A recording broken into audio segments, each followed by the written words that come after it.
Coach Bryan Hodgson checks into Marching to Madness after his Red Wolves made it to the finals of the Sun Belt Tournament. They lost to a tough James Madison squad, appeared in the CBI, and won a couple of games out in Daytona Beach, Florida. Coach Hodgson had a solid lineup as 6 players averaged between 9.8 and 12.8 points per game. 4 of those 6 returned, including leading scorer Taryn Todd. Coach, it's a pleasure, man. Glad to have you on. Yeah, thanks for having me. I appreciate it. As you return the 4 players, and Taryn Todd was your shooting guard, Darian Ford worked on the opposite wing while Freddie Hicks and Isaiah Nelson worked in the paint. Talk about the carryover you'll have into this year with that much talent returning. Yeah, we've got everybody you just mentioned is back except Freddie Hicks. Freddie Hicks transferred to Tarleton State. He went back to Tarleton State, but we've got a great group returning. We have 8 returners. A lot of our production is back. Obviously going to be missing Caleb Fields. Our starting point guard was a big part of who we were last year. So missing him, but I think Terrence Ford will be able to step in and fill those shoes. But really excited about having 8 solid returners back.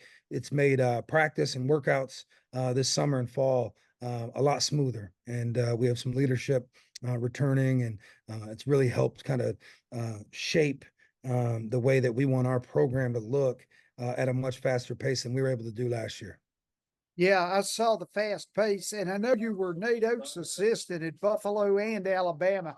Talk about his influence on your coaching philosophy, as I'll almost bet you had to be a proponent of the running game and getting the ball up and down the court going in back in the day at Buffalo. Yeah, Coach Oates has his fingerprints all over our program. I mean, he's someone I looked up to, and he's a mentor of mine. And we still talk basketball quite a bit. And so we play very similar on offense. I think last year we had the #1 offense in the history of the Sun Belt, going back to 1999, at least when Ken Palm started tracking it. So, and a lot of the same concepts and philosophies that we used at Alabama. And so we want to play very similar, analytically sound, efficient basketball on the offensive end. Major emphasis on shot selection and pace and spacing the floor. And something we talk about all the time is pace and space, and hoping to continue on that this year and become a little bit even better on the offensive end. When you talk about pace and space, is that a situation where, maybe the faster you go, the more detailed the kids have to be in spacing the floor, maybe getting 4 shooters, for example, around the 3-point arc? Yeah, we work on our spacing a ton. And so, obviously, what comes with playing faster is faster decision making. And so we spend a lot of time in the summer working on, making reads in transition, how we want to play in the flow in transition. And I think especially with 8 returners, our guys are picking that up fairly quickly this summer. As you look at the situation right now, from where can that style of game go now that the majority of the group, you say 8 players returning, has worked inside of that attack and understands the mentality or the idea you have in running that type of offense? Yeah, I think we're probably like 3 weeks to a month ahead of where we were at this time last year, just by having those returners and those returners helping the transfers and the freshmen understand what we want to do. And so, from last year we came in and we're teaching a drill from scratch. This year we can throw 5 returners out there or 8 returners in a 4-on-4 situation, and they can demonstrate it. And so we're just, our guys are picking things up at a much faster pace, and having those 8 returners really set the tone for what we want to do on both ends of the floor has been a true blessing. Now you bring in a nice 6'11" center in Josh Hill of Marietta, Georgia. Is he more of a physical big man, or has his athleticism gave the inside impact to how he plays? Josh is more of a pick and pop forward. One of his best attributes is the way he shoots the basketball. He shot the basketball, at almost a 50% clip from 3 on the last half of our summer. Where he's lacking the physicality portion, that's something that we're working on, and is him gaining some weight. He makes up for it with skill set. So you'll see him play on the perimeter more than he will in the paint for sure.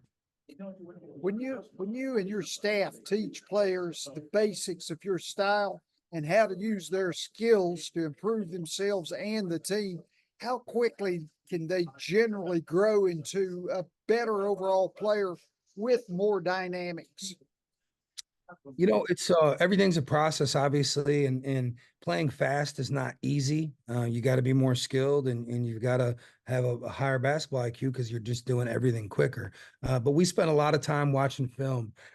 And I think that's where our guys are really able to grow in the summer is watching film of what they did that day or the day before. We teach our guys, the importance of film study over the course of the summer. This group has really bought into it, and so I think that they pick things up at a pretty quick clip. What are some of the key points in your philosophy that affects building stronger character on the floor? And then kids can take that off and, apply it to other situations in their lives. Yeah, we talk a lot about iron sharpens iron, and you're your brother's keeper, and so we ask the older guys to mentor the younger guys. We hold each other accountable, and we really have a good high character group of young men, and usually it's when you have a group that consists of high character young men. If you're not high character, you're going to stick out like a sore thumb, and so it really tends to bring people together and make them want to do the right thing. We're very fortunate. We've got a really solid group of young men with high character that really like each other. They spend a lot of time together and hold each other accountable. I was studying your rotation from last year, and I saw Avery Felt started 19 of 37 games. So, what are ways to move game forward this spring and this summer? But Avery's biggest thing is being able to handle and pick and roll more, being more of a secondary ball handler option for us is as opposed to just the specialist, and then being better on the defensive end. Spring and summer practice, what are key ways to use these to the best of the team's ability?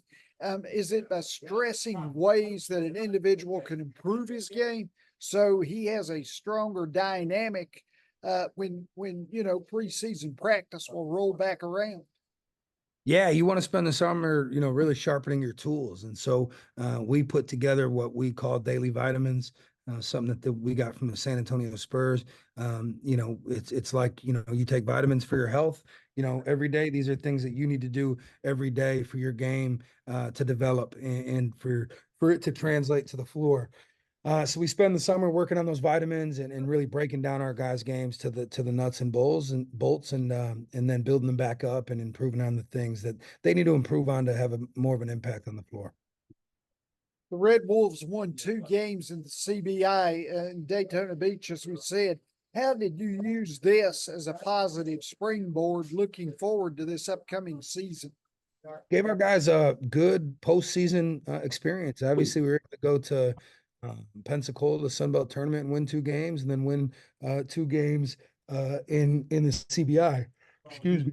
So we had 4 postseason victories, and that the more you can get that experience, the better you're going to be for the next year, right? So, I just wanted to keep that group together a little bit longer. The more they got to play, the better we were, I thought, and I think that experience and that feeling will hopefully springboard us to have a successful non-conference schedule here this fall.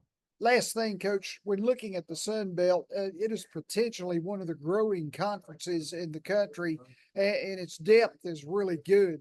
So, as you came in 1 year ago, what was the process in getting ready for not only so many teams, but so many teams that were challengers and competitors? Yeah, it's brutal. This is a great league. Again, 14 really good basketball teams, and 13 great coaches in the league. Obviously, I'm speaking outside of our program, so the other 13 guys are really good and difficult to prepare for. We got good basketball coaches and good basketball players. And so it's a brutal league. You look at, top to bottom, and James Madison was a phenomenal team last year. And so it is a very competitive league to prepare for, because you've got your work cut out for you every single night. There's no nights off in this league, and that's not going anywhere. We've got a couple new really good coaches added to the league this year, and it's going to be even more competitive. Coach Bryan Hodgson and his Red Wolves out at Arkansas State. Coach, it's been a pleasure to have you on here. I hope we can do this again at some point. Yeah, likewise. Thanks for having me, and appreciate your time.